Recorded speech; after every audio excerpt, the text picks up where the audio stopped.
Hiti FM a eu le plaisir d'interviewer Tevaro Fritsch, vice-président et ministre de l'Équipement et des Finances, au sujet des équipements urbains, ludiques et sportifs inaugurés aujourd'hui au Parc Veirei à Punaouia. Non, elle se succède effectivement, puisque nous passons, nous l'avions annoncé il y a quelques mois, à une phase active sur le site. C'est vrai que beaucoup de gens se disent mais ça ne bouge pas, qu'est-ce qui se passe? En fait, beaucoup de travaux préalables, d'études, de commandes aussi pour les installations que nous avons aujourd'hui ont été passées l'année dernière. Et maintenant, nous passons en phase effectivement de préparation des travaux. Ce qui fait que ce site est inauguré aujourd'hui. Alors nous ne souhaitions pas louper la fin des vacances scolaires et ce long week-end, parce que les enfants sont encore disponibles.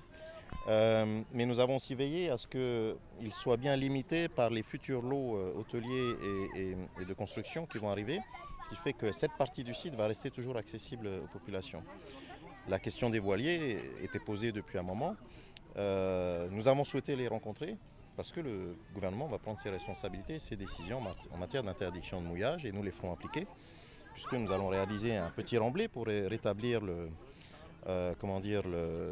site tel qu'il existait avant qu'il y ait eu les prélèvements pour construire la piste de Tetifaha. Ce n'est pas le grand remblai du Mahana Beach. Le village tahitien va simplement rétablir le trait de côte. Mais pour ça, il faut aussi que l'on sécurise la baie. Et puis surtout, on ne peut pas continuer d'accepter qu'il y ait de la pollution qui se fasse par les eaux noires dans les eaux de notre lagon. Et donc il est important qu'on les rencontre, mais maintenant nous allons prendre nos décisions. Donc est-ce que ça s'accélère? Pas vraiment, mais en tout cas c'est la partie visible qui commence à être vue par la population. Alors TNAD est en phase de discussion maintenant avec les cabinets d'études pour la partie remblai.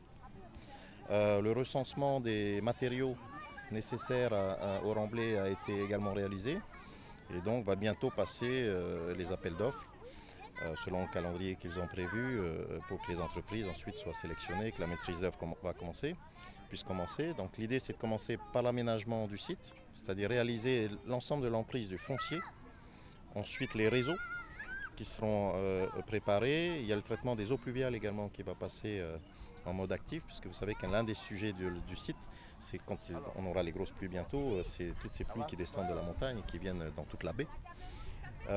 Donc tout ça, les ingénieurs travaillent depuis 1 an et demi maintenant sur ces sujets-là. On devrait commencer à avoir des travaux bientôt.